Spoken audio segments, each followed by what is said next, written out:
Hello everyone. नाक में Coca, कान में बाली सिर्फ फैशन नहीं है। जी हाँ, नाक और कान छिदवाना हम भारतीयों के 16 संस्कारों में से एक है। भारतीय परंपरा में इसे कर्ण वेद संस्कार के नाम से जाना जाता है। पर क्वेश्चन ये है कि इस संस्कार की आखिर जरूरत क्यों? What was the need in the first place? What is the logic behind it?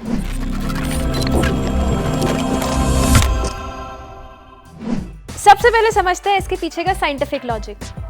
Ayurveda और विज्ञान का कहना है कि आपके कान के नीचे एक एक्यूपंक्चर पॉइंट होता है और वहीं पे पियर्सिंग की जाती है, जिससे आपके ब्रेन के कुछ पार्ट्स एक्टिव हो जाते हैं और एक्टिव ब्रेन इक्वल्स टू ढेर सारे फायदे, जैसे आंखों की रोशनी में सुधार, ओसीडी और घबराहट कम, मेंटल डिजीज का खतरा भी कम होता है। तो ईयर पियर्सिंग का जो पॉइंट है उससे क्या होता है कि जो इंटरनल ईयर के जो भी पार्ट्स है वो सभी एक्टिवेट हो जाते हैं, तो सुनने में उसका फ़ायदा हो सकता है।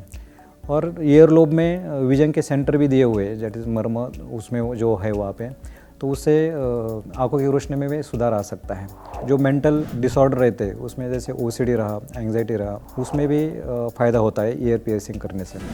तो इसीलिए जब लड़कियां कान छिदवाती हैं तो उनको और भी फायदे होते हैं। फॉर एग्जांपल, पीरियड्स उनके रेगुलर हो जाते हैं, फर्टिलिटी उनकी इंक्रीज हो जाती है और हार्मोनल बैलेंस बहुत स्ट्रांग हो जाता है। तो अब आप मुझसे पूछेंगे कि लड़कों को ना तो पीरियड्स होते हैं ना हार्मोनल डिसबैलेंस होता है, तो फिर भैया लड़के आखिर कान छिदवाते क्यों हैं?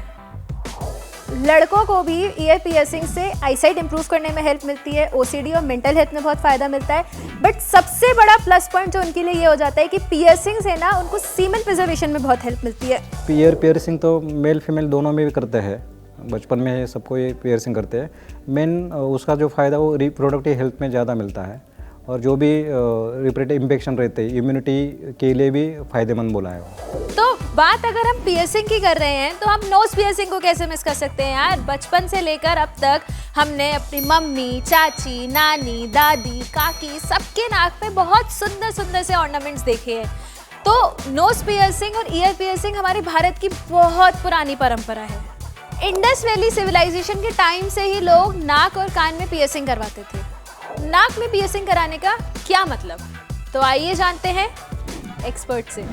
और जो नोज़ पियर्सिंग है तो वो भी एक कनेक्शन रहता है रिप्रोडक्टिव हेल्थ से। जो नाक में जो मर्म पॉइंट दिया है जहाँ पे लिप नॉस्ट्रिल में पियर्सिंग करते हैं, तो उससे फीमेल में रिप्रोडक्टिव हेल्थ सुधरता है, मेंस्ट्रुएशन साइकिल में फ़ायदा हो सकता है और एक कॉन्फिडेंस बढ़ जाता है। तो गाइज, अब तो आप लोग समझ ही गए होंगे कि आपकी नाक के बाईं ओर और बीच में एक्यूप्रेशर पॉइंट्स होते हैं। वहाँ पर पियर्सिंग कराने से आपके कॉन्फिडेंस को बूस्ट मिलता है, आपकी मेंटल हेल्थ भी इम्प्रूव होती है, आपका कंसंट्रेशन पावर भी बढ़ता है और आपकी फर्टिलिटी और पीरियड साइकिल में भी बहुत इम्प्रूवमेंट आता है। तो अब आप में से कई लोग मुझसे ये पूछेंगे कि बहुत लोग तो नाक की लेफ्ट साइड पियर्सिंग कराते हैं और बहुत लोग नाक की राइट साइड कराते हैं और बहुत लोग ऐसे होते हैं जो बॉडी में जगह जगह पियर्सिंग्स कराते हैं। तो अब उसका क्या मतलब है? तो गाइज, इसके पीछे ना एक्यूपंक्चर पॉइंट के साथ साथ ना ट्रेडिशन फॉलो करने के भी रीजंस हैं। जैसे नॉर्थ इंडिया में लोग लेफ्ट नोज पियर्सिंग कराते हैं, मीन्स लेफ्ट साइड में पियर्सिंग कराते हैं। साउथ इंडिया में राइट साइड में पियर्सिंग कराई जाती है और कहीं कहीं तो पियर्सिंग कराने का रीजंस, मोटिव ही बहुत अलग होते हैं। जैसे